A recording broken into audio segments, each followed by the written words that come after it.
Hello à tous et bienvenue dans ce nouvel épisode de podcast. On n'oublie pas sa petite boisson rafraîchissante, son petit jus de fruits, son jus de citron. Et aujourd'hui, je vais vous parler de marketing simplifié. Qu'est-ce que j'entends par marketing simplifié? Pourquoi j'ai décidé, moi, de m'englober, de me mettre dans le marketing simplifié? Parce que le marketing, c'est tellement large. En gros, le marketing, c'est toutes les stratégies qui vont te permettre de vendre tes offres, tes produits. Et du coup, parmi le marketing, on peut compter tout ce qui a tunnel de vente, tout ce qui est pub payante, référencement, création de contenu. Donc tout ça, ça va rentrer dans le marketing en général, toutes les techniques qui vont être bonnes pour vendre. Mais moi, aujourd'hui, j'ai décidé de faire du marketing simplifié parce que je considère que on se complique beaucoup trop la tâche, on se met beaucoup trop de barrières pour se lancer, beaucoup trop de freins, de blocages pour vendre ses offres alors qu'il n'y a rien de plus simple.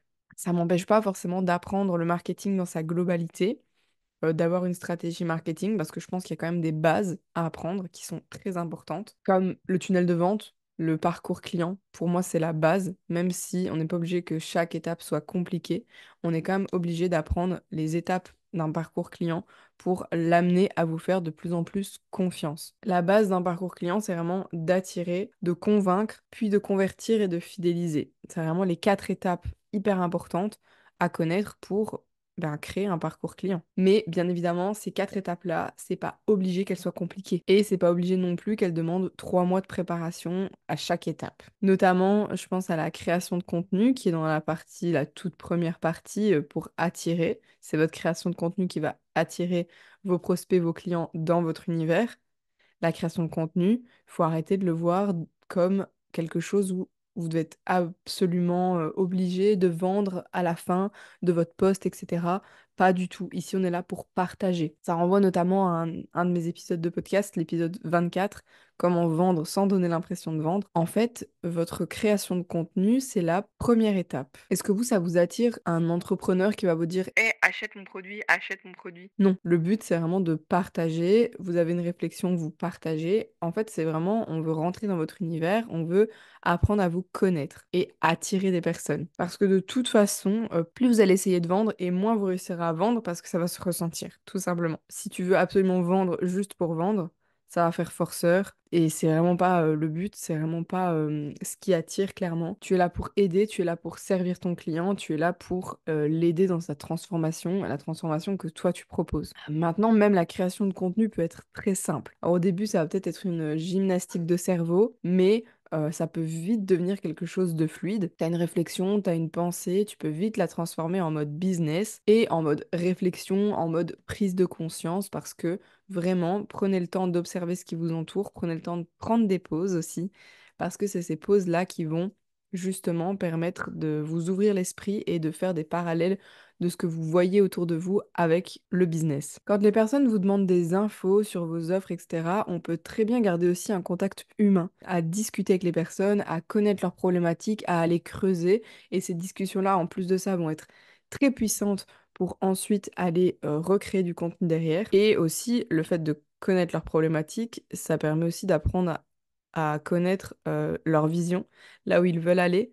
Et en fait, ben, ça vous permet aussi, dans ce cas-là, en discutant avec les personnes, de trouver des clients, parce que s'il y a des personnes qui ont la même vision que vous allez pouvoir trouver des personnes que vous pouvez accompagner. Tout ça en gardant le contact humain et en discutant. Et en plus de ça, ce seront des clients qui seront attirés naturellement à vous, parce que dans votre création de contenu, ben, vous serez resté vous-même, tu seras resté toi-même, tu vas attirer des personnes qui se reconnaissent dans ce que tu racontes. Un autre point, c'est la page de vente. On n'est pas obligé d'en avoir une. Si on veut lancer rapidement une offre, on n'est pas obligé d'avoir une page de vente. Alors, je sais que je dis ça alors que j'ai une formation qui apprend à faire des pages de vente, des pages de capture, des pages de remerciement, etc., etc. J'apprends à le faire. Mais je vous dis, tout dépend de l'objectif, tout dépend de la rapidité à laquelle on veut lancer une offre, tout dépend de si c'est un blocage ou non. Parce que quand on se lance, de toute façon, c'est des choses qui vont s'améliorer avec le temps, qu'on peut très bien faire évoluer au fur et à mesure. Encore une fois, tous les voyants n'ont pas besoin d'être au vert pour se lancer. Faut pas attendre un miracle, faut pas un signe qui te dit de te lancer, lance-toi. C'est vraiment ça, la philosophie du marketing simplifié, c'est va à l'essentiel, fais vraiment au plus simple. Moi, je parle de mes offres, par exemple, en story, beaucoup, beaucoup en story. Je crée mon message, en fait, le message de mon offre, le contenu aussi dans une page sur Notion. Et ensuite, je vais vraiment créer juste la page de paiement, qui est un modèle. En fait, je duplique à chaque fois la même page de paiement et que je remodifie, je change le logo, le titre, le prix et l'accès ensuite après paiement. Mais sinon, j'ai toujours le même modèle. J'ai pas besoin d'en refaire 50 000.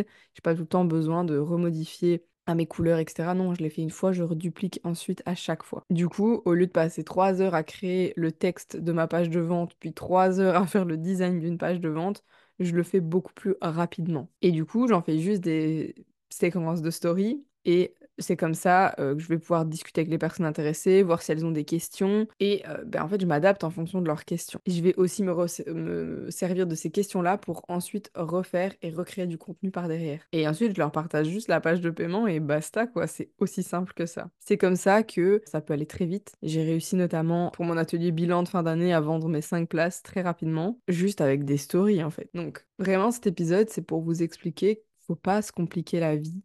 Faites au plus simple. Vraiment, ça ne gâchera pas votre expérience client. Bien du contraire. Je trouve que c'est même mieux de discuter avec des personnes, d'avoir la personne qui soit disponible pour discuter et répondre à nos questions. Ça donne une meilleure expérience client que plutôt que d'avoir une page de vente qui soit mal faite avec le texte qui répond à rien comme question, le texte qui est flou, qui est complètement mal écrit, ça donnera pas envie à la personne de rejoindre et en fait elle va peut-être pas se sentir concernée. Donc vraiment, on écrit le message de son offre, on le partage comme ça en story et en fait on affine après, on affine, on affine, on affine et si vraiment c'est une offre qu'on veut laisser en autonomie ou en evergreen, donc en vente où on peut rejoindre tout le temps, là, on peut peut-être créer des choses automatisées, mais en tout cas, si c'est vraiment une offre que vous lancez pour la première fois, franchement, ne vous compliquez pas la vie. Donc voilà, j'espère que cet épisode de podcast vous aura plu. Si c'est le cas, n'hésitez pas à liker sur YouTube et à me mettre 5 étoiles sur la plateforme de podcast où vous écoutez cet épisode. Et moi, je vous dis à la semaine prochaine pour un nouvel épisode. Ciao!